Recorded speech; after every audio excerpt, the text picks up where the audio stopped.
met, of all places, in front of Gristides, some freakishly cold winter's day. I had on several unflattering layers of wool. He slipped on the ice with his grocery bags full. So I rescued some Fruit Loops he dropped by the curb, and he made some remark that my smile was superb. I thought that was sweet, and I started to go, and he said, "Hey, what you doing tomorrow? Because I'll be here at the corner of Bleecker and Mercer tomorrow at 7. If you want to meet up, I'll be waiting right here. And in case there are two fellas waiting for you, my name's John." He waved and then he was gone.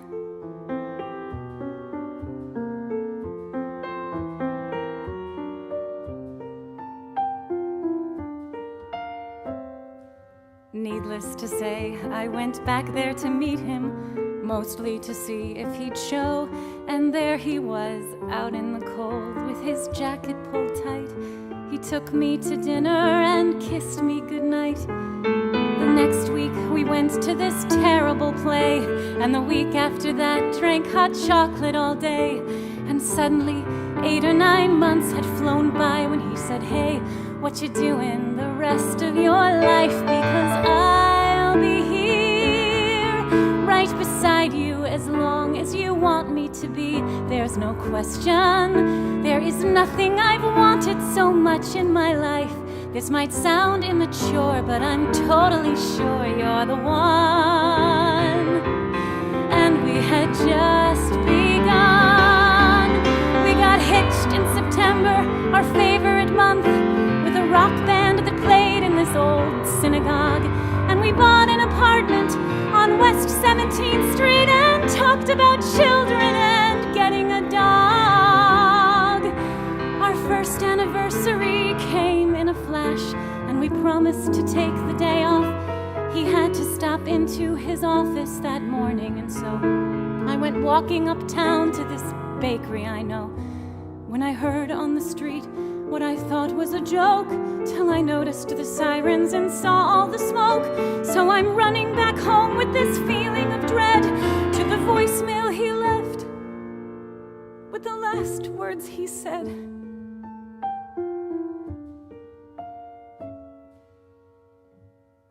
"I'm sorry, I don't mean to ruin your evening by bringing up all of this stuff. You're probably wondering why I even called you tonight. Well, today something happened that spooked me all right. I saw this storm cloud of papers fall down from the sky, and I thought of that day, and I started to cry. When as sure as I breathe, I heard John clear as day saying, 'Hey, you're allowed to move on. It's okay. Because I'll be here, even if you decide to get rid of my favorite sweater. Even if you go out on my birthday this year, instead of sitting at home, letting all of life's moments pass by. You don't have to cry, because I'll be here when you start going back to the places we went to together. When you take off my ring and you let yourself smile. When you meet someone handsome and patient and true. When he says that he wants to be married to you. When you call him one night and he meets you downtown and you finally answer him yes. Yes, Jason, I will marry you. I will give you my heart. It has taken so long, but I'm ready to start.